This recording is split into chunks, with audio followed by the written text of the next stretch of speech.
My name is Ronnie Woolard. I was the founding minister of this church along with a group of dedicated people who were working just as hard as I was. I have taught at Roanoke Bible College, now Mid-Atlantic Christian University, for the last 50 years. I married my college sweetheart, Trish. She and I have two children, Tara and Eric, both of whom are in Christian work. We met for a period of time, a nucleus of about 10 to 12 people, met for a period of time, just asking the Lord to guide us if this was His will, if it was the right thing to do. We promised ourselves and made it clear among our membership at the time, we're only here temporarily. And as an indication of that, we are committing right now. We're going to borrow the funds with the help of some other organizations. We're going to borrow the funds and immediately start looking for property. And so that was our way of saying, this is only temporary. And then as soon as we purchased the property, we put up signs, future home of Towne South Church of Christ, so that people would not confuse where we were targeting. We adopted the attitude, we're never going to say, but we've always done it this way. We want people to be free to propose new programs, things of that nature.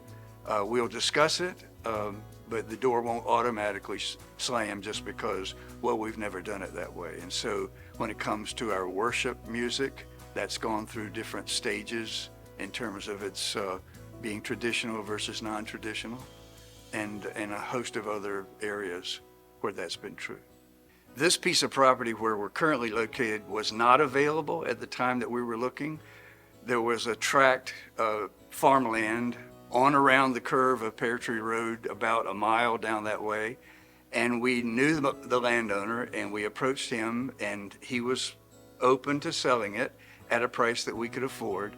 So we were already well into signing the deed and everything for that purchase when I got an anonymous phone call from a lawyer in town. He didn't want to identify himself, but he simply said, I know that you're looking at that property, you definitely cannot buy it. Because he explained that in his role as a lawyer, he was aware of a change that was going to occur at the Coast Guard base in terms of the flyway for their airplanes, and any building in that flyway could not house more than just a family. So you could not have a building where there would be a lot of people in it. And so he said, if you buy that land, within just a couple of years, you won't be able to build anything on it and you'll have to resell it. So because we had made a down payment already with the landowner, once he learned our circumstance, he refunded the down payment, and we were able then to continue to look, and we got this piece of property, which is even better than the one where we had previously.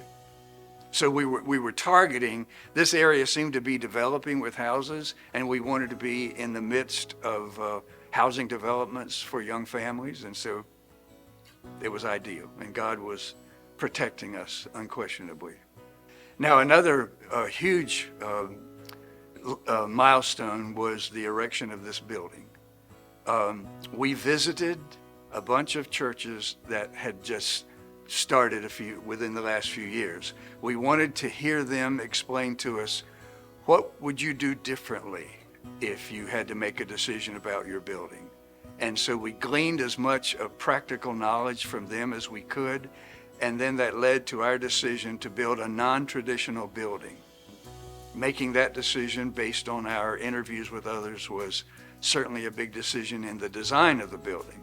And then in the erection of the building, we had an awful lot of volunteer help. Obviously, the professionals had to put up the beams and the roof and everything.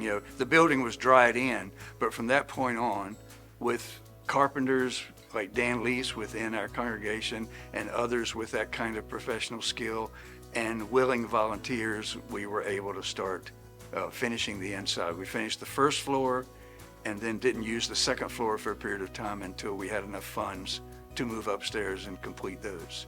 I've just been so pleased as someone who invested so much of my own life in getting this work started, to see our current staff and how dedicated they are to continuing that work and growing it far beyond what any of us ever imagined that it could be. And God has been really good.